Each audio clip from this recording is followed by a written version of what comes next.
এই মুসলমান, আপনি কি মারা যাবেন না এক সময়? যাবেন না? হয়তোবা কোনো গরমকালে আপনি মারা যাবেন, অথবা বর্ষাকালে মারা যাবেন। যেদিন আপনি মারা যাবেন, রূহটা যখন কবজ হবে, দেখবেন অনেক মানুষ ফেলায় তাকায় থাকে, কথা বলতে পারে না।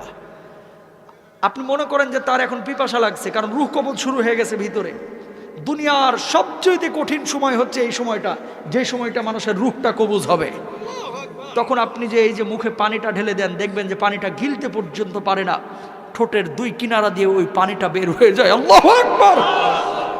ঠিক ওই সময়টা আপনার স্ত্রী আপনার দিকে তাকিয়ে থাকে, আপনার ছেলে আপনার দিকে তাকিয়ে থাকে, আপনার মেয়ে আপনার দিকে তাকিয়ে থাকে, আপনিও কিন্তু তাদের দিকে তাকিয়ে থাকেন। অনেক কিছু বলতে চান কিন্তু বলতে পারেন না, কারণ আপনার ভেতরে যে জ্বালা তৈরি হয়েছে, এই জ্বালাটা আপনি ছাড়া আর কেউ বুঝতে পারে না, ঠিক কিনা?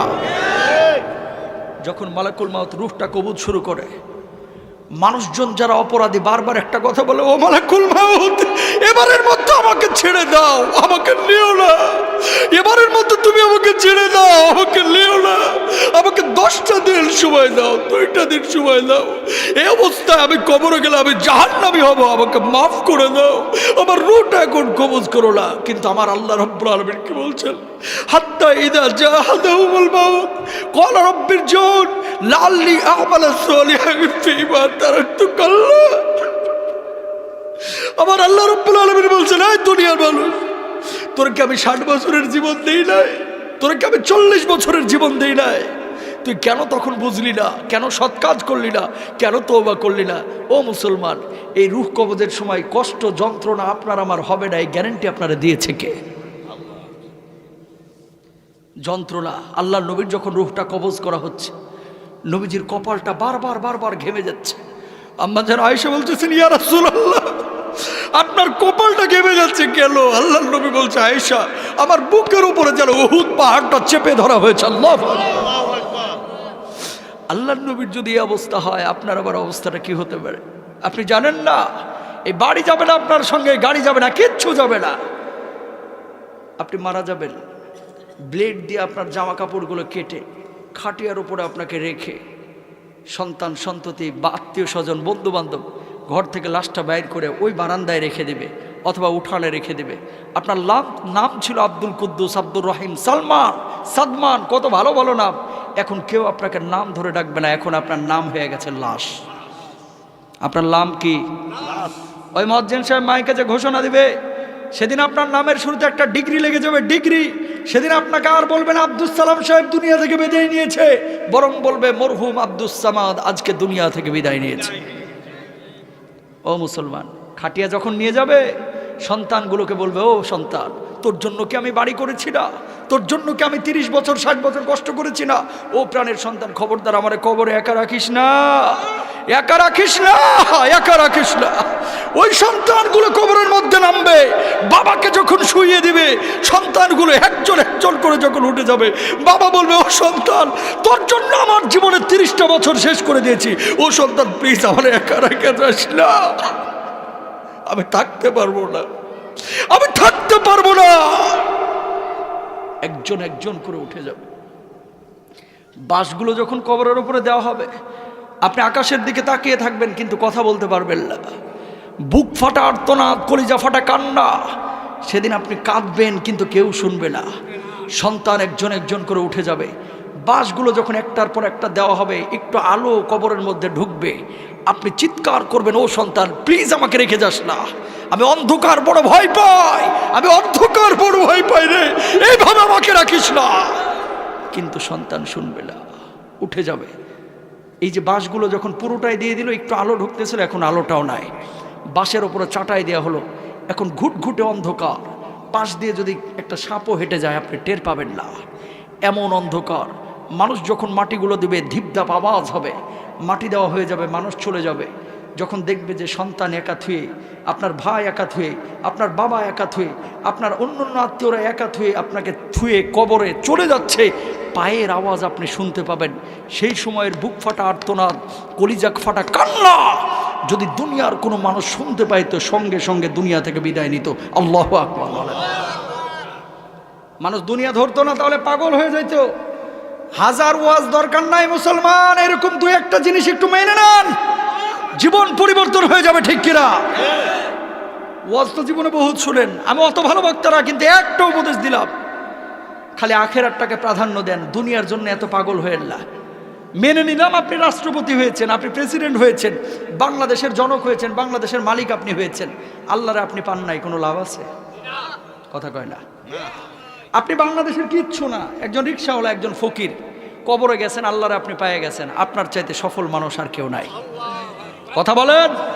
সুতরাং দুনিয়ার সব কিছু পাইলেন কিন্তু আল্লাহরে পাইলেন না, কিচ্ছু লাভ নাই। দুনিয়ার কিচ্ছু পাইলেন না কিন্তু আল্লাহরে পেয়ে গেছেন, আপনি দুনিয়ার বুকে সব চাইতে বড় সফল, ঠিক কিনা ভাইরা আমার? তাহলে 2 নম্বর আক্ষেপ হবে, হায় যদি দুনিয়ার বুকে আমি কোনো নেক কাজ করতে পারতাম। এবার 3 নম্বর আক্ষেপটা কি করবে? আল্লাহ তাআলা কোরআনে কি বলছে খেয়াল করুন। সূরা হাক্কা আয়াত নাম্বার 27 আল্লাহ রাব্বুল আলামিন বলছেন 3 নম্বর আক্ষেপ ওই দুনিয়ার মানুষ করবে, ওয়া আম্মা মান উতিয়া কিতাবাহু বিশিমালিহি ফায়াকুলু ইয়া লাইতানি লাম উতা কিতাবিয়া ওয়া লাম আদরি মা হিসাবিয়া ইয়া লাইতাহা কানাতিল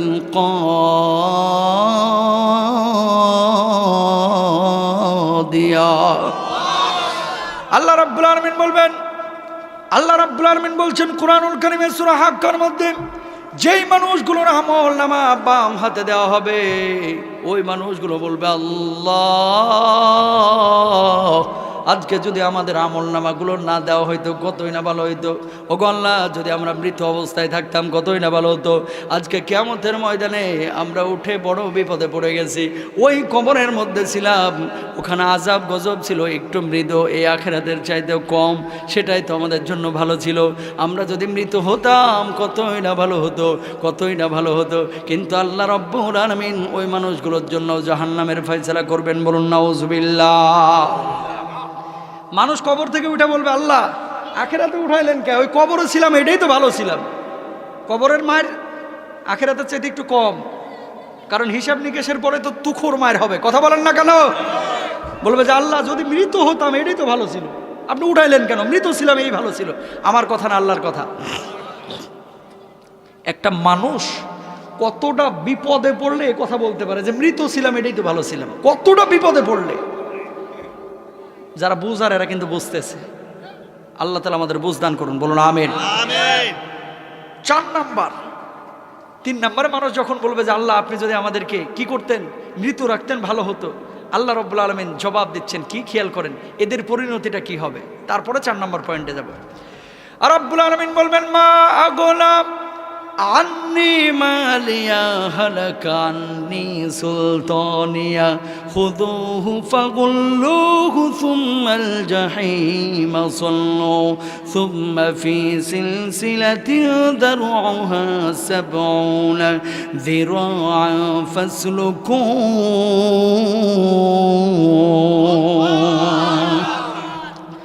ওই মানুষগুলো আল্লাহ রাব্বুল আলামিনকে বলবে, আল্লাহ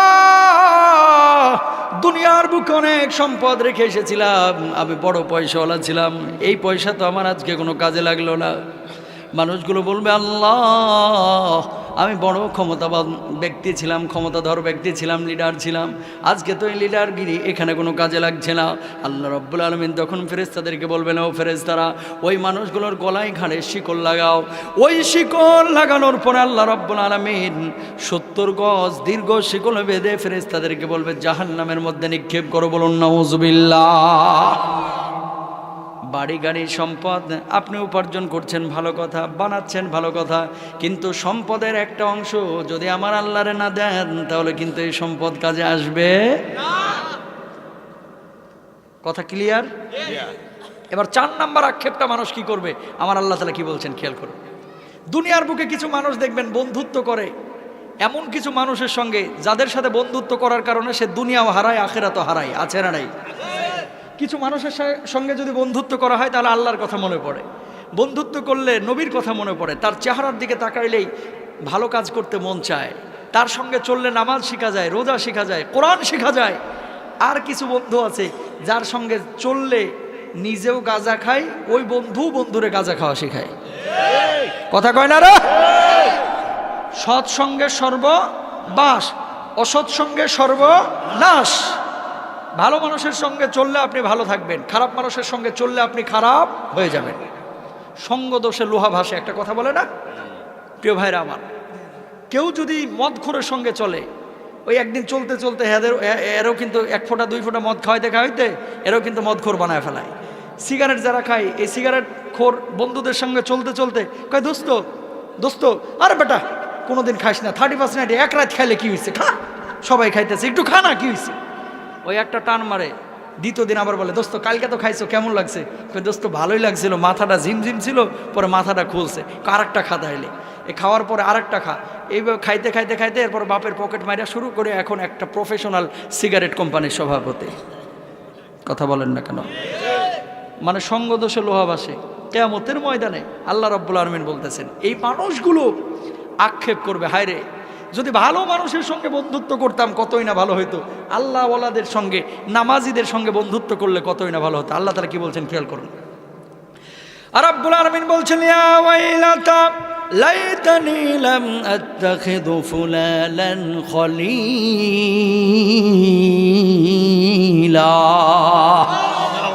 ওই দিন মানুষগুলো বলবে, আল্লাহ কি করলাম দুনিয়ার বুকে, বিড়ি খোর মদ খোর, ওদের সঙ্গে বন্ধুত্ব কেন করেছিলাম?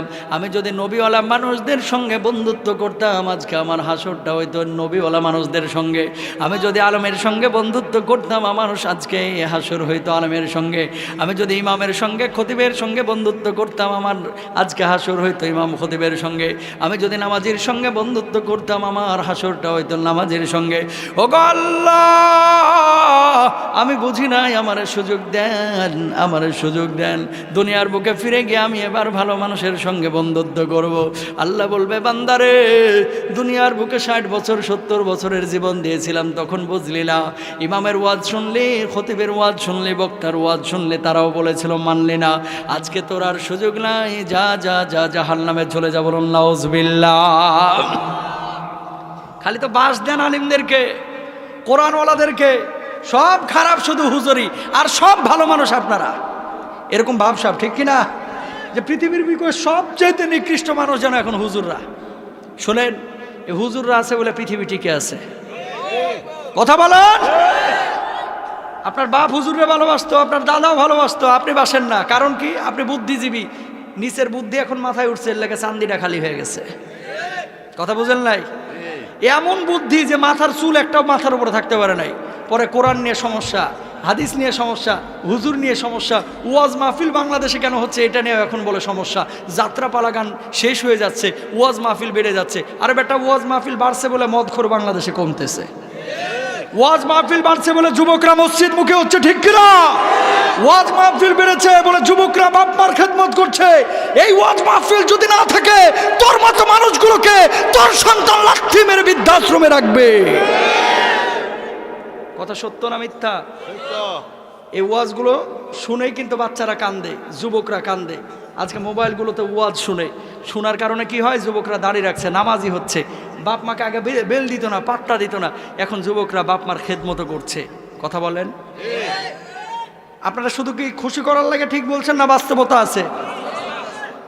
বাস্তবতা আছে না? আপনি বিশ্বাস না হলে আপনাকে চ্যালেঞ্জ করলাম, আমি চ্যালেঞ্জ করলাম আপনারে, আমি প্রস্তুত, আপনি চ্যালেঞ্জ গ্রহণ করেন। কালকে কুমিল্লা ক্যান্টনমেন্ট যান, ক্যান্টনমেন্ট থেকে শুরু করে এদিকে আপনার একেবারে মুরাদনগর পর্যন্ত, ওই যে মেন রাস্তা আর কি, আপনি যাবেন বিশ্ব রোড, অটো নেবেন বা সিএনজি নেবেন বা রিক্সা নেবেন বা বাসে উঠবেন, দুই পাশে একটা ছেলেকে রেখে দেবেন যারা অপ্রাপ্তবয়স্ক, বা আপনি দেখেন না কয়টা মহিলা হাইটা যায়, গুনবেন কয়টা, যে 1 2 3 4 5, দেখবেন যে এই 15-20 কিলোমিটারে আপনি 300 350 400 মহিলা পাইতে পারেন। গুনতে বলতেছি কেন? 400 মহিলা যদি এখন রাস্তাঘাটে পান, দেখবেন 300-র উপরে মহিলা তারা হিজাব করতেছে। কথা বলে না রে? এখন কিন্তু বেগানা নারী আগের চাইতে কম। যারা আছে একেবারে উলঙ্গ এলোমেলো চলাফেরা, এগুলো সব জামানায় থাকে, আল্লাহ রাসূলের জামানায়ও ছিল। কিন্তু আগের চাইতে হিজাবের সংখ্যা কমছে না বাড়ছে? আরো জোরে বলেন, কমছে না বাড়ছে? আগে মহিলারা আমল করতো, যা খুশি যেটা বলছে, বাপে বলছে দাদাই বলছে এটাই মানত। আর এখন মহিলারাও মাশাল্লাহ এমন মাসালা মাসাইল জানে যেটা আপনিও জানেন না।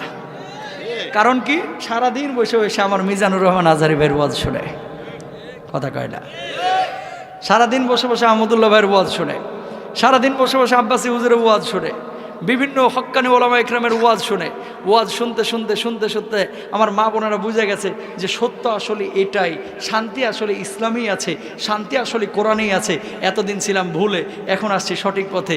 এটা নিয়ে যদি কারো চুলকানি হয়, ওর চুলকানিতে ও মলম লাগাক, আমার কোরআনে আমার ইসলামে ও কখনো ঢুকতেও পারবে না। আল্লাহ হেদায়েত দান করুক, দোয়া করি। কিন্তু কোরআন নিয়ে ওয়াজ মাহফিল নিয়ে এরকম কটাক্ষ বাংলার মানুষ বরদাস্ত করবে না। ওয়াজ মাহফিল যুবকগুলোকে সোনালী মানুষ বানায়, শুদ্ধ বানায়। ওয়াজ মাহফিল ডাকাত বানায় না, ওয়াজ মাহফিল সুদখোর বানায় না, ওয়াজ মাহফিল ঘুষখোর বানায় না। ওয়াজ মাহফিল মানুষকে মানুষের অধিকার ছিনিয়ে নিয়ে এসে আইল ঠেলে জমি দখল করতে শেখায় না। ওয়াজ মাহফিল একজন মানুষকে সোনালী মানুষে রূপান্তরিত করে, তাই না ভাই? এবার আসেন, তাহলে বন্ধুত্ব করতে হবে এমন মানুষের সঙ্গে, যার সঙ্গে বন্ধুত্ব করলে কিয়ামতের ময়দানে ওই বন্ধু নিজেও জান্নাতে যাবে। আমার ব্যাপারেও আল্লাহর কাছে কিছু বলবে যে আল্লাহ, ও আমার বন্ধু ছিল, আমি তো জান্নাতে যাচ্ছি, আল্লাহ আপনি তারও একটু আমার সঙ্গে পাঠায় দেন। আল্লাহ যদি কবুল করে জান্নাতে দিতেও পারেন, ঠিক কিনা? তাহলে 4 নাম্বার, বন্ধুত্ব কিন্তু গাঁজাখোরের সঙ্গে করা যাবে না। বন্ধুত্ব কিন্তু সুদখোর, ঘুষখোর, জেনাবাজ, এদেরকে দাওয়াত দিবেন, এদেরকে দূরে ঠেলে দিবেন না, দাওয়াত দিবেন, কিন্তু মাখামাখি অন্তরঙ্গ দোস্ত হওয়া যাবে যাবে। দেখেন আল্লাহ তাআলা কত সুন্দর করে কোরআনে কি বলেছে। 5 নম্বরে মানুষজন আক্ষেপ করবে আল্লাহ, খেয়াল করে দেখেন কি বলবেন, ইয়া লাইতানা আতানাল্লাহ ওয়া আতানার রাসূলা।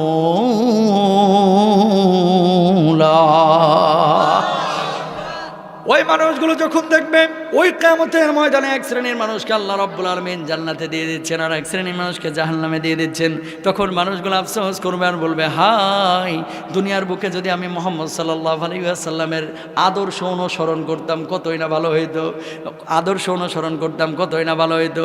আমি দুনিয়ার বুকে নেতার কথা শুনে দৌড়াদৌড়ি করেছি, নামাজ পড়ি নাই, রোজা করি নাই, হজ করি নাই, নেতার চামচামি করতে করতে আমার জীবনটা শেষ হয়ে গেছে। ভোটের মিছিল করতে করতে আসরের খবর নাই, জোহরের খবর নাই, মাগরিবের খবর নাই, এশারের খবর নাই, ফজরের খবর তো আরো আগেই নাই। কথা বলেন। আল্লাহ রাব্বুল আলামিন যখন জিজ্ঞেস করবে, বান্দা কেন তুই নামাজ পড়লি না, কেন তুই শিরিক করলি, কেন তুই বিদআত করলি, কেন তুই আমার গোলামি স্বীকার করে নিলি না, ওই মানুষগুলো তখন আল্লাহ রাব্বুল আলামিনকে জবাব দিবেন। খেয়াল করেন কি জবাব, ওয়াকালু রব্বানা ইন্না আতানা সাদাতানা ওয়া কুবারানা ফাআদাল্লুনা সাবিলা।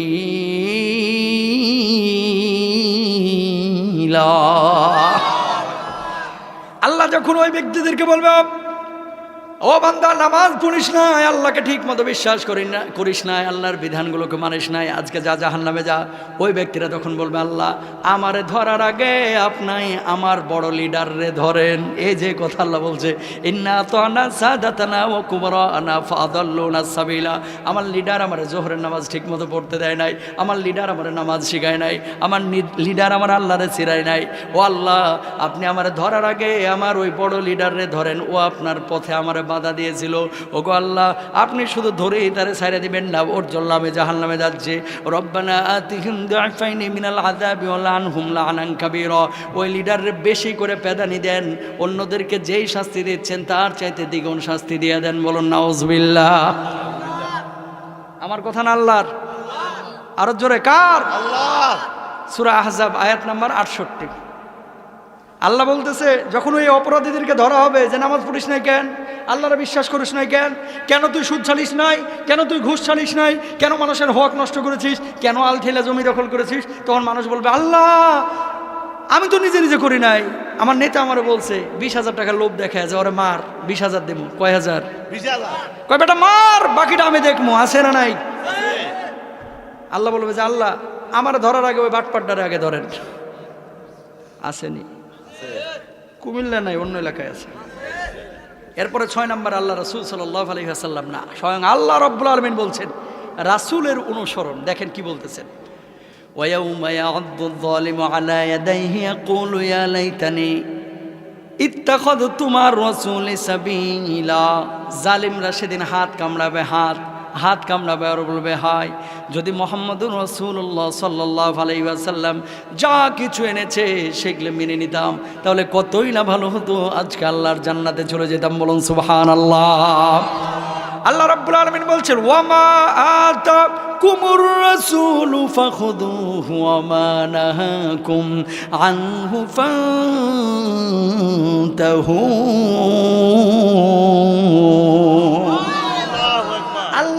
আল্লাহ রাসূল যা এনেছে তা গ্রহণ করবেন, যা থেকে বারণ করেছে তা আপনারা ছেড়ে দিবেন।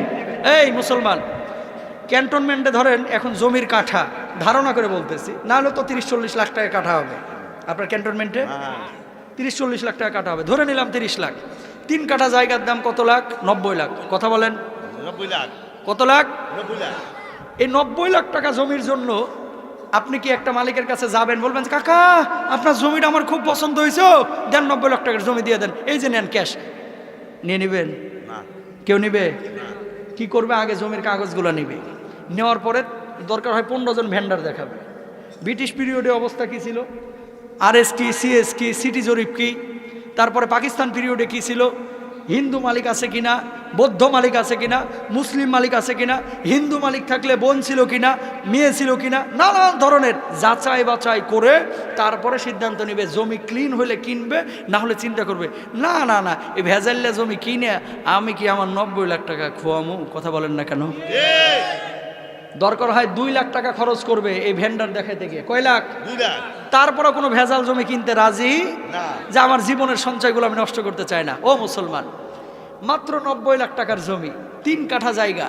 3 কাঠা জায়গার জন্য এত যাচাই বাছাই, এত তদবির, এত ফিকির, এত বিশ্লেষণ, এত সূক্ষ্ম থেকে সূক্ষ্ম বিষয় আপনি অবলোকন করছেন, দেখছেন, যাচাই বাছাই করছেন। সবচেয়ে সর্বনিম্ন যেই জান্নাত কুমিল্লার মানুষকে আল্লাহ তাআলা দিবেন, একটা জান্নাত 10টা পৃথিবীর সমান হবে। সেই জান্নাতে যাওয়ার জন্য আমলগুলোকে একটু যাচাই বাছাই করা দরকার আছে না নাই? 3 কাঠা জায়গার জন্য এত যাচাই বাছাই, 10টা পৃথিবীর সমান জান্নাতে আপনি ঢুকবেন, আমল দিচ্ছে, আমলটা একটু যাচাই বাছাই করবেন না? খালি লিডার বলছে আর আপনি মেনে নেবেন, এটা কি হবে? হবে? কয় বাবাই বলছে হুজুর, বাবাই বলছে তার মানে জায়েজ না। বাংলাদেশে কিছু মানুষের কাছে মাসালা মাসাইলের কিতাব নাই। ধরেন যদি বলে কাকা এটা করতেছেন কে, এটা তো ইসলামে নাই, এটা তো হাদিসে নাই, এটা তো কোরআনে নাই। কয় নতুন নতুন হুজুর, নতুন নতুন ফতোয়া। কথা কয় না রে? কে নতুন হুজুর? কে আগে জানতেন না, এখন জানছেন, আপনি মানবেন? আমার বাপ দাদা কি ভুল করেছে? না। এই কথা বলবে। কি বলবে? আমার বাপ দাদা কি ভুল করেছে? মানে বাপ দাদা যেটা করেছে এটাই সঠিক। কোরআনের ধার ধারে না অনেকে, আছে না নাই? আল্লাহ নবীর যা বলেছে তা করবেন, কোরআন যা বলেছে তা করবেন, যা বলেন নাই তা করবেন না। এরপরে মানুষের আক্ষেপটা হবে। আলোচনা কিন্তু শেষের দিকে আসতেছে। যদি আমি সফল মানুষদের সাথে চলতাম, একটা হচ্ছে সফল মানুষ কারা? যারা সোজা পথে হাঁটে। কি পথে? সোজা পথে। ইহদিনাস সিরাতাল মুস্তাকিম সিরাতাল্লাযীনা আন'আমতা আলাইহিম গায়রিল মাগদুবি আলাইহিম ওয়ালাদ-দাল্লিন। আমিন। সোজা পথ কোনটা এটা কিন্তু আপনিও বুঝেন। যে পথ কোরআনের পথ, যে পথ হাদিসের পথ, যে পথ আল্লাহওয়ালাদের পথ, সেটা হচ্ছে কিসের পথ? সোজা পথ। আপনি এখন আল্লাহওয়ালাদের পথে না হাইটা আপনি হাঁটলেন ওই সমস্ত বুদ্ধিজীবী যারা আল্লাহরে বিশ্বাসী করে না তাদের পথে, আপনি বাঁকা পথে হাঁটলেন। কথা বলেন। এই কথা আল্লাহ রাব্বুল আলামিন বলছেন, ওয়ালা ইন আসাবাকুম ফাদলুম মিনাল্লাহি লা ইয়াকুলান্না কাল্লাম তাকুম বাইনাকুম ওয়া বাইনাহুম মাওয়াদ্দা ইয়া লাইতানি কুনতু মাআহুম ফাফুজা ফাওজান আযীমা। হ্যাঁ রে, এই সমস্ত বুদ্ধিজীবী, এদেরকে দুনিয়াতে আমরা মনে করতাম না জানি কি হুমরা সুমরা রে, এখন আখিরাতে দেখতেছি এগুলা ইঁদুরের মতো গর্তে ঢুকে রইছে। আছে না নাই? আখিরাতে এগুলোর কোনো বিল নাই, বেল নাই। আখিরাতের লিডার হবে তারা যারা কোরআনওয়ালা, ঠিক কিনা? সুতরাং কোরআনওয়ালাদের সঙ্গ দেওয়া দরকার আছে না নাই? Rose TV 24. Enjoy by listening to the Holy Quran.